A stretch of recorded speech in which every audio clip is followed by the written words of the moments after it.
good friend and very, very cherished colleague. Please welcome him for...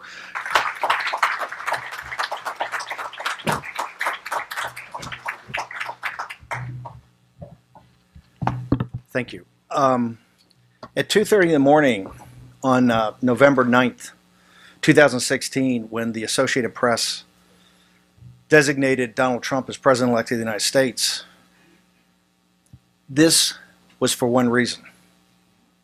When I stepped into the campaign, I think with 88 days to go, depending on the poll, President Trump was 8, 10, 12, 14 points down, double digits down a bunch of battleground states. But I said, don't worry about any of those numbers. Only number that matters is Pat Goodell, the great pollster who just died, just passed away, had been doing work for years. For the first time in American history, in his polling, the American people, particularly the working class and the middle class, believed America was in decline. 70%. And specifically, they believed that our elites not only were comfortable with that, but were comfortable with managed decline. The Trump revolution started with this reaction about managed decline of the American elites, foisted upon a citizenry that for unacceptable outcomes that didn't want it, whether it's the southern border, whether it's the manufacturing jobs that left for China, whether it's these kind of pointless foreign wars we've been in, on and on and on. Those are the three pillars of what President Trump really turned around and focused on, and compared Hillary Clinton as kind of the guardian of this kind of globalist elite. And you got to remember, when he's at Davos and they're all sitting there, all the McKinsey guys, all the Booz Allen guys, all the law firms, all the accounting firms, Goldman Sachs, my old firm, all the commercial banks, all of them. They've went to the best schools in the world. They work at the smartest place in the world. They got total information at their fingertips. You're telling me they don't know about the Uyghurs? They don't know about the underground Christian church. They don't know about the underground Catholic church. They don't know about the Dalai Lama. They don't know about the social credit score. They do not know about the enslavement of the Chinese people. Sure they know. And they don't care. Let's go back to that speech. Donald Trump is looked at as a barbarian. What Donald Trump is reinforcing is the Westphalian system. This is a radical, these are two systems that are incompatible. One side is going to win and one side is going to lose. President Xi, this is not the Chinese people. The Chinese people are among the most noble people that have ever walked the earth. They've been oppressed and abused for millennia. And now under a new emperor, this radical, and it's a radical cadre of the CCP, with Xi and Wang Qishan and all of them, out to suppress the Chinese people and to have a, as they say in the thought of Chairman Xi, which is now, that's the same level of Deng and Mao, the most, most important thinking international affairs in 300 years. I think that's the Treaty of Westphalia. We believe, we're nationalists, and we believe in the nation state, and we believe in the nation state as on the shoulders of a free citizenry. That those nations will work it out. What the Xi's plan is very different, and this is why the party at Davos is cheering him. It's a network effect. That's what One Belt, One Road, made in China 2025 and 5G. That's the surface. That's what they're doing. Look, the underlying thing is they've taken the three great geopolitical strategies of the 20th century. Mackinder's control the Eurasian landmass, number one. Mahan control all the naval choke points like the British and the Americans, number two. And Speakman control the rim of Asia and force your enemy off. No country, Genghis Khan, Alexander the Great, Hitler, Charles, take all of them. Nobody's ever tried to do all three at one time. That's what the Chinese are doing. One Belt, One Road is just to connect the Eurasian landmass and sub-Saharan Africa and Latin America and the Caribbean. And I just came back from 5 weeks on the road. Japan, Michigan and Ohio for rallies. Brazil, we're having meeting President Bolsonaro here, and then Italy. You know what the number one conversation topic at all those places is? China. People forget Bolsonaro, the third leg of his stool was at not just law and order in traditional society. His third leg of his stool is, I don't mind China buying into Brazil. They're not going to buy Brazil. When I'm in Italy, it's just not the $30 billion of memorandums of understanding that they announce, right, with one side of the Italian government, or the $60 billion they announce in France. It's the secret deal that they talk about with the Vatican, right? That we've now given, in a crisis in the church where you can't have any lady say anything about selection of bishops, we've turned over to the most atheistic, radical regime about religion to pick bishops in the Catholic Church. So now they can concentration camps for the Uyghur. They just announced the reincarnation of the Dalai Lama has got to get their sign off, right? Got to be their guy, got to be approved. Underground Catholic Church thrown in the bus by, besides the Dalai Lama, the second most holy man in all of Asia, Cardinal Zen, who says, you are throwing living saints under the bus. The network effect. And that's what Made in China 2025, it's advanced chip design, artificial intelligence, robotics, the merger of that with One Belt, One Road, and 5G. And 5G is not just about downloading movies quicker. It is 10 orders of magnitude different. It is the Internet of Things. And most importantly, and this is what Huawei knows. Remember, Huawei's not associated with the PLA. Huawei's not some partner of the PLA. Huawei is the People's Liberation Army. And to show you how bad this situation is, when Canada, the nicest folks in the world, when they hold her so that we can extradite her, that tells you how far it's gone. 5G turns data into plutonium that can be weaponized. And they intend to weaponize it. The most depressing thing about Speaker Gingrich, who's one of the wisest men I know, was to say that we're pre the Kennan memo. If that's the case, we're in very bad shape. The purpose for the colleagues at the South China Morning Post, one of the great papers in the world, one of the single purposes of this, besides doing research and papers, we have to get out into this country and we have to get internationally. The quality of people in this room that can speak truth to the American people, speak truth to the people in the world. Remember, free people in the world don't want to be under the totalitarian regime of the radical cadre that runs the Chinese Communist Party. If you look at what the Chinese people can achieve, at the age of 21, when I pulled into Hong Kong, look at Hong Kong. When you have the rule of law, when you have freedom of speech and freedom of religion, there's nothing the Chinese people cannot accomplish. And when you look at what the Chinese have accomplished here in the United States of America, there's nothing the Chinese people cannot accomplish. President Trump needs your backing. We're engaged in this like we've never been engaged before on every level. From sending battle groups into the South China Sea to contest it through the Straits of Formosa. Tomorrow's the 40th anniversary of our alignment with Taiwan. The call of the president, of whom we took when I was chief strategist. This is the defining event of our time. And 100 years from now, this is what they're going to remember us for.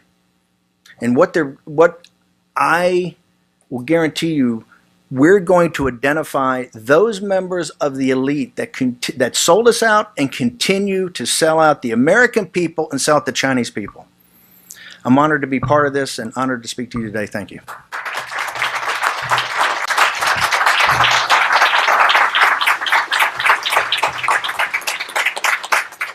Well, Frank, thank you very much. Thank you for your friendship and your leadership. Thank you, everyone, for being here and for addressing the vital national security challenges facing our country.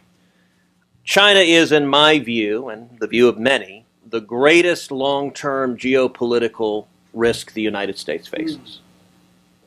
They are the greatest risk militarily. They are the greatest risk economically. and they are the greatest risk in expanding their world influence and seeking to constrain our own. So how should we deal with that risk? Well, nobody thinks that we can sever ties with China. China is a massive trading partner. China is integrally involved in the economy, our economy and the world economy. But China's interests are not our own. And I believe we need multiple tools to combat the geopolitical and geomilitary threat that we faced. One tool is simply the light of transparency. History teaches us something, that dictatorships fear truth. Tyrannies and dictatorships always appear stronger than they are until they crumble. Why is it that mighty China was so terrified of Tiananmen Square?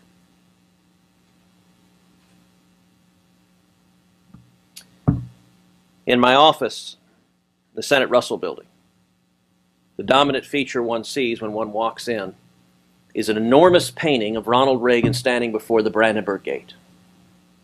And behind him, written above in German in the style of the graffiti, are the words, "Mr. Gorbachev, tear down this wall." The backstory, which many people here know, is that 3 times the State Department crossed those words out of the speech. And 3 times President Reagan, with his own hands, wrote them back. And the State Department argued to him, "Mr. President, you don't understand. This sentiment is far too belligerent. It's far too provocative. And Mr. President, come on, let's get serious. This sentiment is unrealistic. It will never, never, never happen. The Soviet Union cannot be defeated, and the Berlin Wall will never come to the ground." And Reagan, with a proverbial twinkle in his eye, said, "You don't understand. This is the whole point of the speech." And just a couple of years later, the Berlin Wall was torn to the ground without a single shot being fired. That's the power of truth. China is not our friend. They invest billions in espionage and theft. The Senate Armed Services Committee, I passed into law legislation giving the Defense Department the ability to veto universities allowing Confucius institutions onto their campuses. Confucius institutes far too often has served as bases for active and aggressive espionage. And we need to understand that China is perfectly willing to invest money. We see it across the globe with the One Belt, One Road initiative, where they're investing billions on expanding their influence. Well, the same is true here in the United States, where they're investing billions in influence campaigns and in espionage and theft. I'll tell you, I've had multiple meetings with a major research institution in Texas that describes how they have on their research staff multiple Chinese nationals who are researchers, who are employees of theirs. But they also happen to be on the payroll of the Chinese government. And the Chinese government is in many instances paying them 2, 3, 4 times as much as their ostensible employer. Well, what they started discovering is that they were working on research, cutting-edge research, that they had not yet filed for U.S. patents on. And suddenly their research, they would discover China, a Chinese company filing for a U.S. patent on the identical research. And this is not a military and defense researcher. The extent to which China is investing actively in espionage. You look at Huawei and telecom and intercepting and spying, Confucius institutes. We need to guard ourselves at home. So those are the 3 things I would encourage you. Number 1, shine a light and speak the truth. Number 2, defend ourselves and be prepared to defend ourselves. And number 3, guard ourselves at home. And the end of this, let me encourage you, I believe will be the same as the end of those words, Mr. Gorbachev, tear down this wall. Truth is stronger than lies, and light is stronger than darkness. So thank you for taking these threats seriously. Gordon Chang, welcome.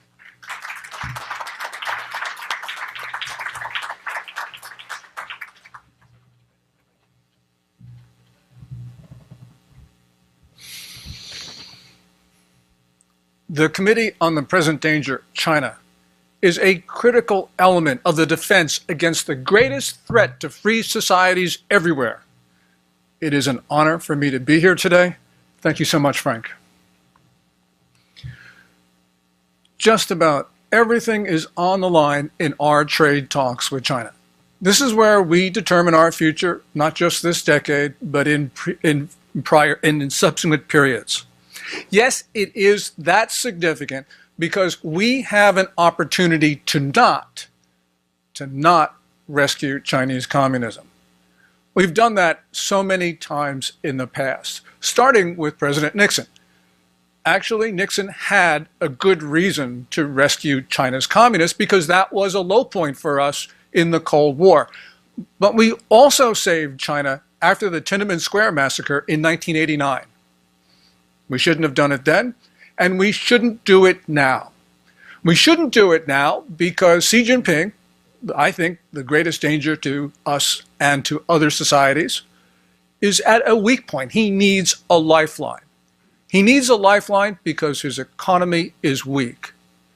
The official National Bureau of Statistics says that China's economy grew 6.6% last year, but that's far too high. A professor at Renmin University in Beijing created a sensation across China in December when he said in 2018, China will grow no more than 1.67%, and it may actually be contracting. And that sounds just about right. Well, we know in March, after 3 months of evident contraction, the Chinese economy picked up a little bit. It picked up a little bit because Chinese leaders said that they were going to do something that they said they would never do, which is to flood the economy with debt. Flooding the economy with debt is not sustainable. There is only one sustainable escape path for the Chinese Communist Party, and that is a trade deal with the United States. So I say we should not sign a deal with China, and today I'll talk about 5 reasons for not doing so. First, China just has not honored trade deals with the United States for decades. So who thinks here that the remedy for failed decades of trade agreements with China is to sign up another one? Second of all, China does not believe in the notion of comparative advantage, which underpins global trade. So there's really nothing to talk to Xi Jinping about. Third, a trade deal will try to open up China. In other words, to reform China.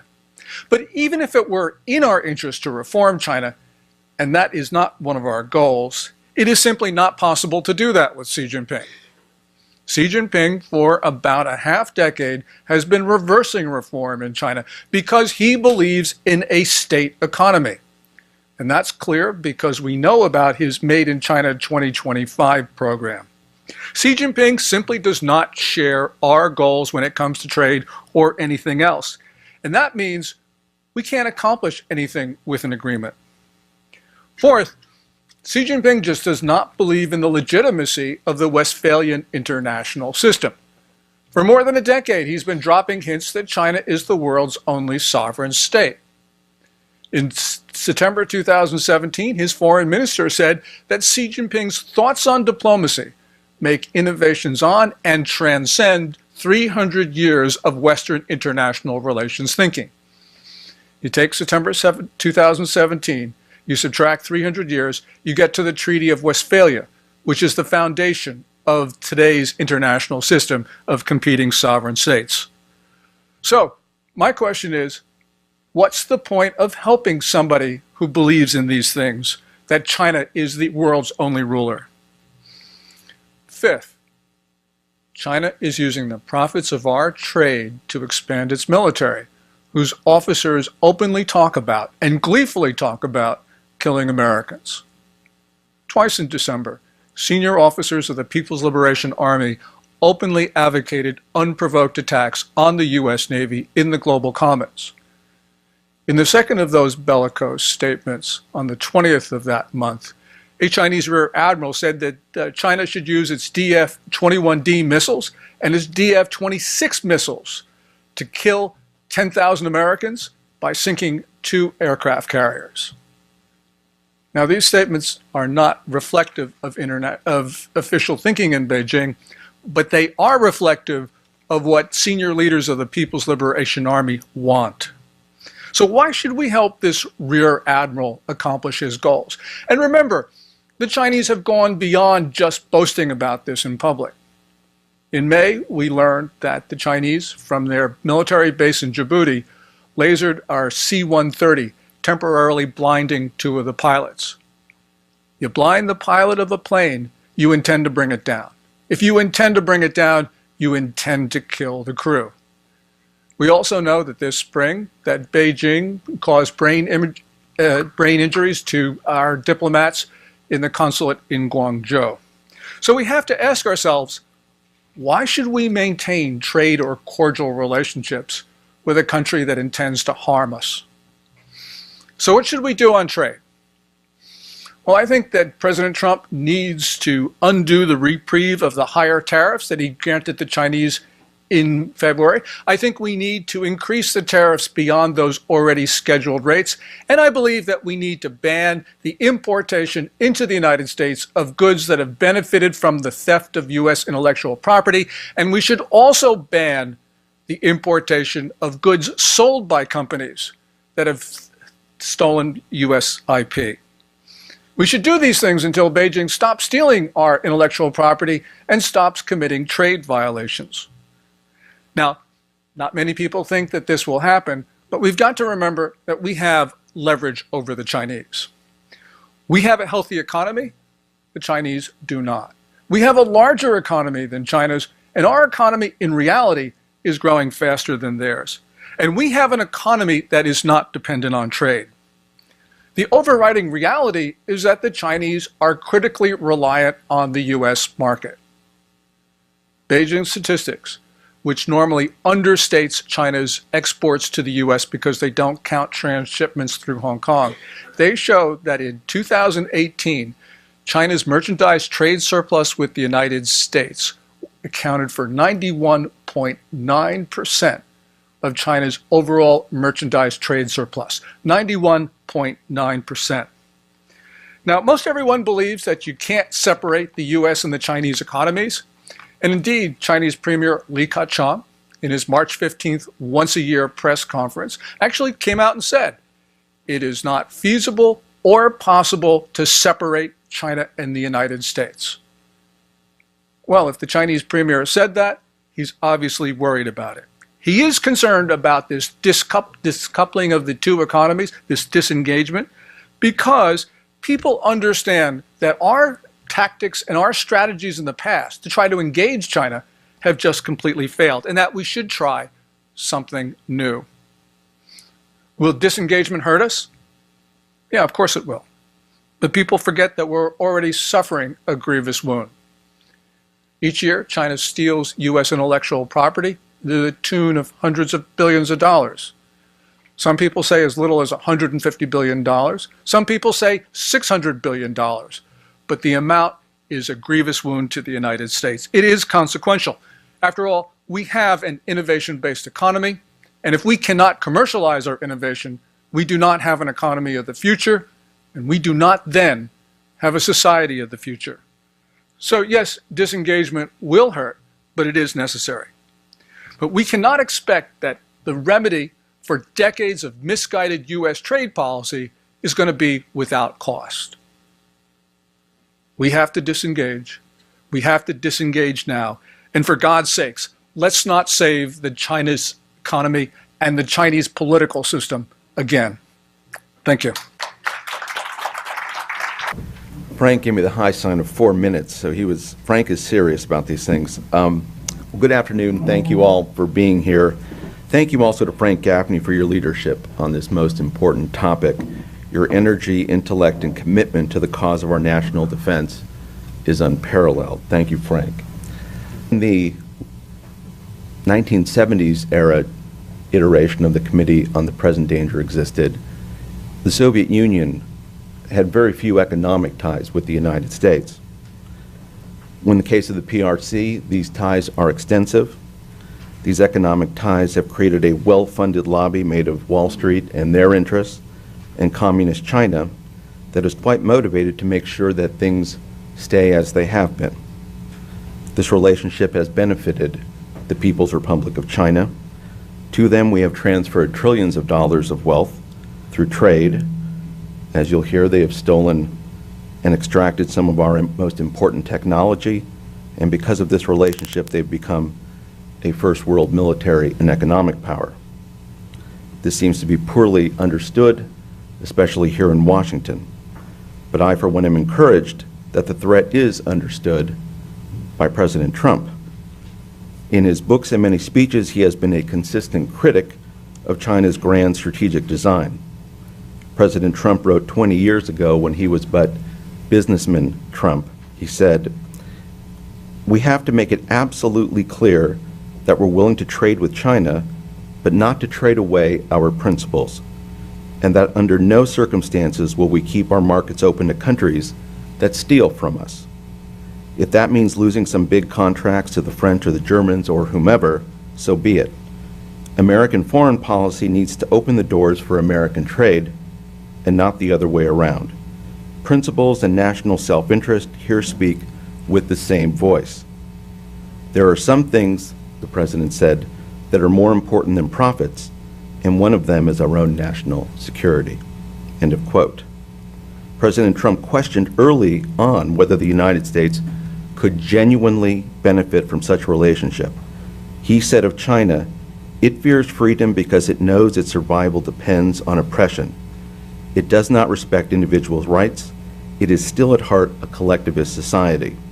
As such, it is a destabilizing force in the world and should be viewed that way." President Trump wrote this before most in this country could see the Chinese for who they truly were.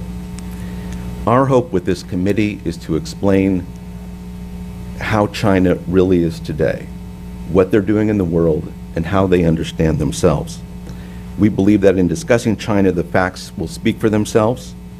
I can say, on my part, I look forward to working with the rest of the committee and the media to explain to our countrymen the true state of affairs.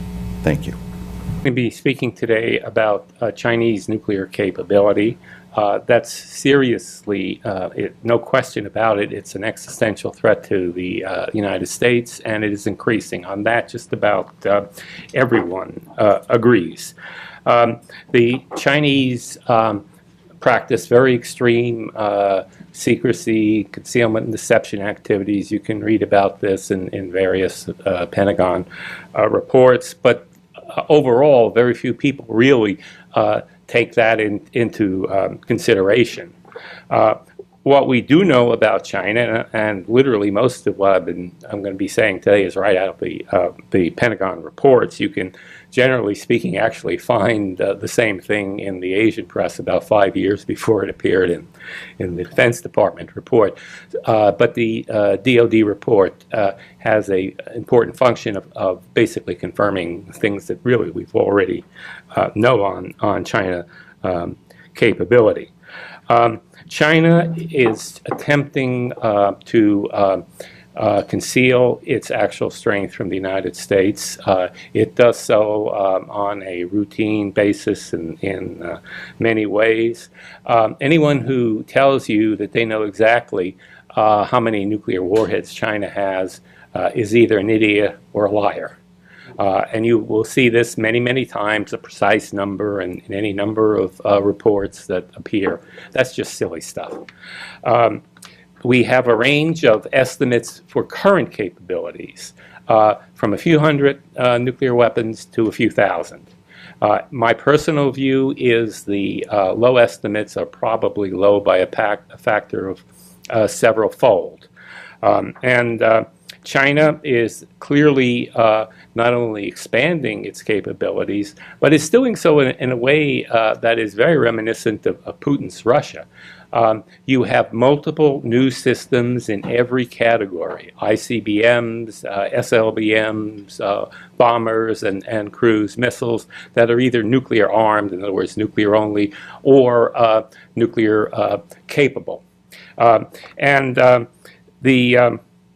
The Chinese are building, and Phil Carver put out really the best series of reports and briefings that are available on the internet.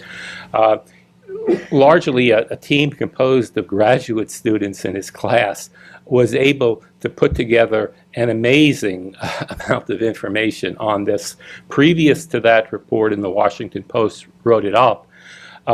You had maybe one passing reference to that in the Pentagon's report, no indication of why the tunnels were important. Well, they are important because they suggest an attempt to do a massive nuclear buildup. There is no reason to build 5,000 kilometers of missile tunnels, or 500 kilometers, or even 50 kilometers if you're going to just protect a small nuclear force of mobile ICBMs. In my mind, that suggests a very massive intent to deploy capabilities. We have about 5 Chinese ICBM programs underway. Some of them are already operational: the DF-31, the DF-31A, and according to Chinese state media, the DF-41. There are others that are in testing. That includes the DF-31AG that's been paraded through the capital of China at the last military parade. It's certainly a real program, and it's reportedly MIRVed. Well, let me just say, first of all, I'm delighted to be here, and I'm delighted to have Frank's continuing leadership on national security issues, and I think this is a very important initiative in that direction. I'm just going to say 3 or 4 quick things, and then maybe take a couple questions. Let me start by saying that I think that the first thing I want to emphasize is that Xi Jinping is the chairman of the Military Commission, the Secretary General of the Communist Party, and the president of the People's Republic of China. And if you remember that it's in that order. The Military Commission gives him control of the People's Liberation Army, which is explicitly a wing of the party, not the government. The role of Secretary General gives him 89 million members. By contrast, Trump got 63 million votes.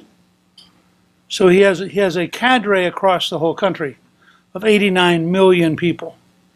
And the number one duty of the Chinese system is the preservation of the party. And anybody who doesn't understand that completely misunderstands what's going on. And third, as long as you remember that he has the military and the party, he's also the president of the country. Now, all of our Western media and our diplomats tend to think of him as president, which puts him in the context of a Western traditional system, which he's not. So that's just my first observation. My second observation is that everybody who really wants to understand this, and I frankly got this from Kissinger's book on China, and I've since been following it up, and I really believe it's true. Everybody who would really like to understand this should learn how to play Go.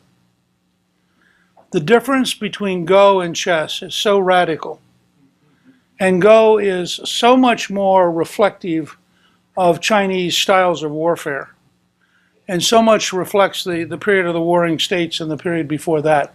That it's really worth your looking at, and then it's worth after you get in the rhythm of Go, going back and rereading Sun Tzu and realizing how dramatically different it is from Clausewitz.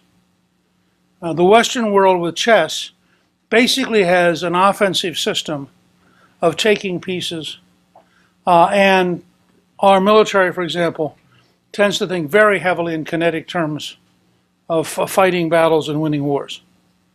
What Go teaches you, and what Sun Tzu and much of the writing of the ancient period teaches you, is that victory is actually the goal. And as Sun Tzu says, the greatest of all generals win bloodless victories. Fighting's not the goal. Victory is. So if you apply the pattern of Go, and if you apply the principles of Sun Tzu, there are 3 case studies right now, and we're losing all 3, which are very useful models to look at. And my newsletter, which will come out tomorrow, suggests that the insanity of the American news media is a major part of our current problem, because you can look at their coverage of things that are utterly silly, and then look at the absence of their coverage of things that may be life and death. So I'll just give you 3 examples of grand strategic effort that make perfect sense under the Chinese model. The first is the South China Sea, which begins in the 1930s when the Kuomintang issues the 9-dash line, which in essence sets the precedent for claiming that virtually all of the South China Sea is Chinese territory, which would thereby vitiate the whole concept of the international law of the sea, because it's now arguing this is not an international sea anymore. This is a Chinese sea. Now, they followed up on that, and then this is a long Chinese tradition. I mean, there's a lot of parallel between the Kuomintang and the Chinese communists. They were both trained by the Soviets. The Whampoa University for Chiang Kai-shek was literally staffed originally by the Soviets. They both believed in a Leninist model of centralized party hierarchy.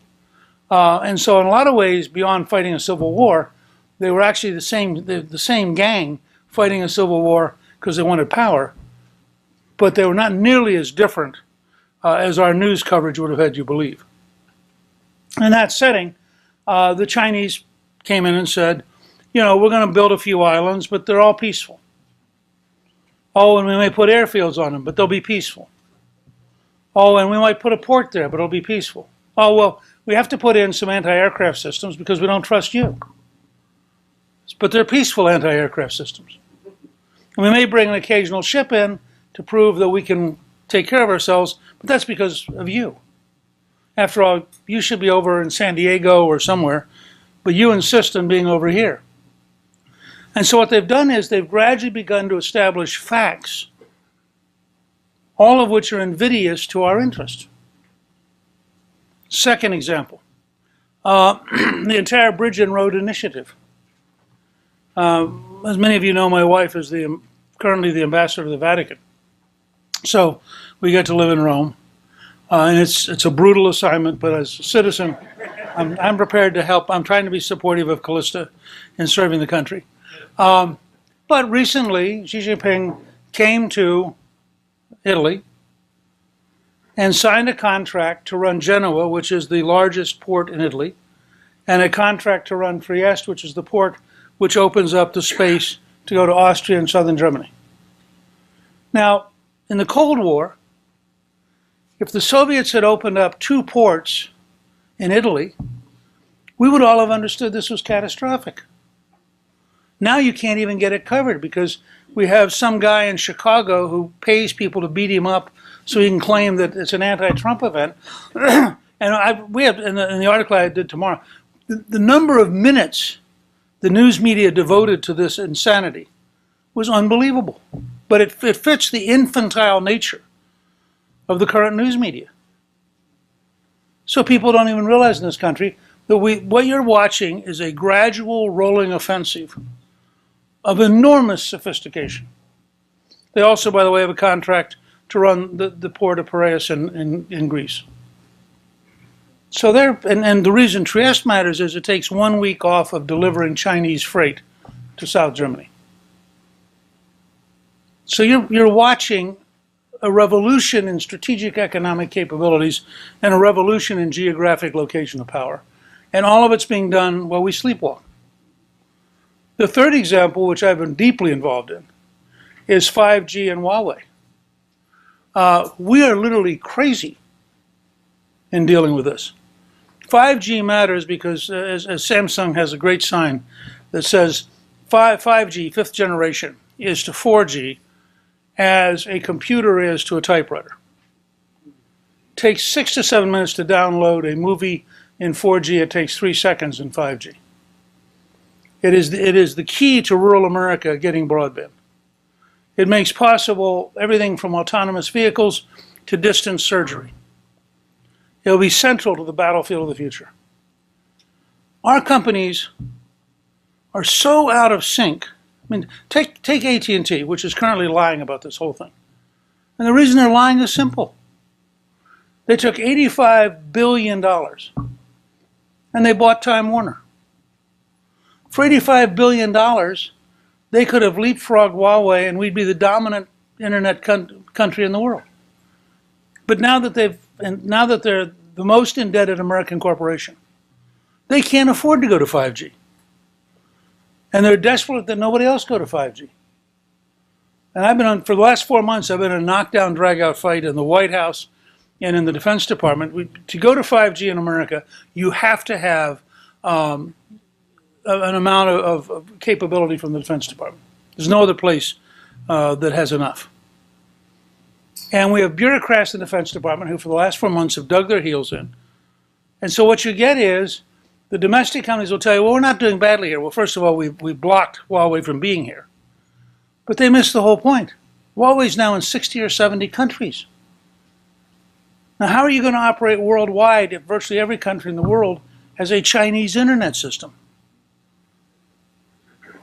And we are truly, totally out of sync with reality. So I came here, I have a very simple model. We are right now, if you draw the comparison with the Cold War, we are right now in the period just before Kennan wrote The Long Telegram. We haven't had a wake-up call. We don't understand what the problem is. We don't understand what the scale of the response is going to have to be. And we are losing. And anybody who tells you we are not losing is simply misinformed. And this is an enormous problem. This is going to be a long-term struggle between a civilization that believes in liberty and a civilization that believes in authoritarianism with Chinese characteristics. And these are civilizational fights. These aren't countries.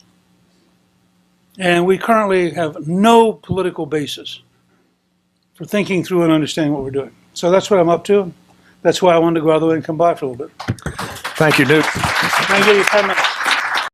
A man who has spent most of his professional life trying to protect our country is our next speaker. He is one of our most decorated military veterans, specifically in the special forces, but he has spent a very considerable amount of his time working on intelligence matters, including for a period at the Central Intelligence Agency. He finished up his government service as the Deputy Undersecretary of Defense for Intelligence. And he is these days the Executive Vice President of the Family Research Council, a great friend and valued colleague, General Boykin.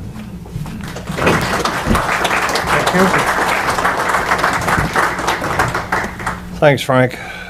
When I went over to the CIA in 1995, the chief of station from Beijing had just returned, and I sat down with him and got a briefing on what was going on, and there was a big concern about the cyber capabilities of China, and increasing cyber capabilities. So my first question was, well, where did they get this sophisticated technology? And the answer was they either stole it from us or they reverse engineered it. They are still doing both. In fact, they're very sophisticated today. But then in 2003, when I came back to the Department of Defense and became the Deputy Undersecretary of Defense for Intelligence, they sat down to give me a China briefing, and I was absolutely blown away with what had happened between 1995 and 2003 with regards to China in 8 short years. And I said, how could this be? And they said to me, I said, China owns our debt. How could they possibly want to do these things that you're telling me they want to do? And they said, you need to get the treatise, Unrestricted Warfare, which was mentioned earlier, and you need to read it, and you will understand that there is not necessarily an agreement between the Chinese military leadership and the Chinese civilian leadership. And And in fact, these two colonels that wrote Unrestricted Warfare in 1998 laid out the absolute roadmap for how they intended to take over America, and they are in the process of doing everything that they said they wanted to do in that treatise that came out in 1999. We were focused in 2003 on their power projection capabilities because they were no longer just a constabulary force or a force to defend the homeland. They could project power globally, not just in the Pacific Rim. We were concerned about their satellites, their anti-satellites, their lasers, as I said, their cyber capabilities, and especially about their naval capabilities. And look at the aircraft carrier that they have today. Although I'm told by my naval aviators that it's going to take them a long time to figure out how to actually use that aircraft carrier, but I just want to put a marker down. They have a sophisticated one. And then they gave me a counterintelligence brief, and that is where I was really blown away when they said every university in America is penetrated. They have not only Chinese students, but Chinese exchange faculty that are there for one purpose, and that is to gain as much intelligence about America and about what we're doing, particularly about our technology, as possible. They had every high-tech company in this country is penetrated by intelligence agents, and even the intel community itself has been penetrated in embassies around the world as well as right here at home. And then let me say this as I come to the close, because Frank's timing me. And I didn't know I was speaking today. They are very sophisticated. And that is one of the things I think the average American fails to understand is the level of sophisticated. First of all, they're brilliant engineers, but they're very sophisticated in how they do their intelligence, and they are also, unlike America, they are unconstrained in collecting intelligence against us. We have restrictions on our intelligence people that are actually hinder their ability to be able to do things. The Chinese do not. That in itself is a major issue. And I enjoy Chinese food very much. It's probably my favorite, but what I want is a choice. I don't want to be forced to have to eat it by virtue of the fact that we've given away America.